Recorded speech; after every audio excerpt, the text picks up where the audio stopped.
हिमाचल प्रदेश भवन सनिर्माण बोर्ड द्वारा खैरिया तथा बरूही पंचायतों का संयुक्त जागरूकता शिविर का आयोजन खैरिया पंचायत भवन में किया गया। इस अवसर पर दोनों पंचायतों से दर्जनों लोग दोनों पंचायतों के प्रतिनिधियों सहित शिविर में पहुंचे तथा कामगारों व मनरेगा में कार्यरत दिहाड़ीदारों को मिलने वाले लाभ का ब्यौरा लिया।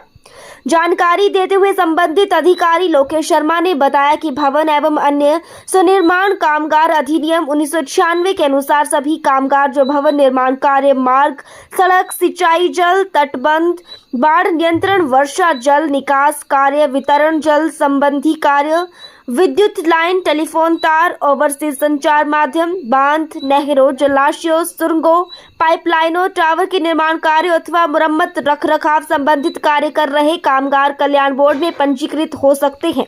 उन्होंने बताया कि पंजीकरण के लिए भवन एवं अन्य निर्माण कार्य में कार्यरत कामगार की आयु 18 से 60 वर्ष के मध्य होनी चाहिए तथा जिन्होंने पिछले 12 माह में कम से कम 90 दिन तक भवन एवं निर्माण कार्य में कार्य किया हो, वो पंजीकरण के लिए कामगार को संबंधित जिला श्रम कल्याण अधिकारी के कार्यालय में पंजीकृत करवा सकते हैं।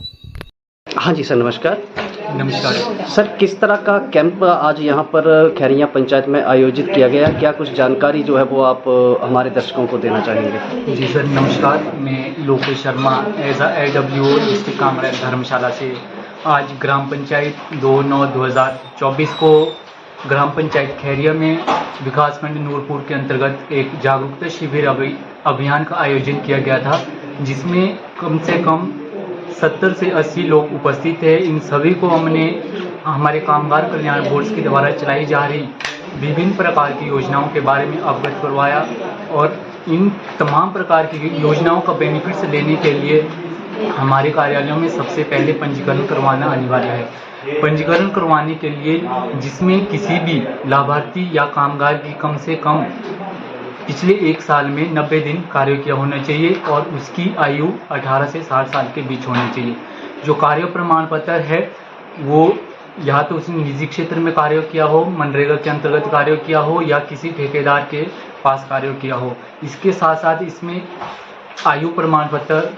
जैसे कि आधार कार्ड या ड्राइविंग लाइसेंस या वोटर ID कार्ड, कुछ भी कोई भी एज प्रूफ के लिए एक डॉक्यूमेंट्स और 2 पासपोर्ट साइज फोटो संबंधित श्रम कल्याण उप कार्यालय नूरपुर के अंतर्गत आप जमा करवा सकते हैं। तो इस प्रकार इस रजिस्ट्रेशन में मात्र 10 रुपये फीस रहती है, जो कि अगले 3 साल तक चलाई जाती है और उसके पश्चात जो रिन्यूअल किया जाता है वो 3 साल के पश्चात 15 रुपये लगते हैं जिसमें और रिन्यूअल किया जाता है।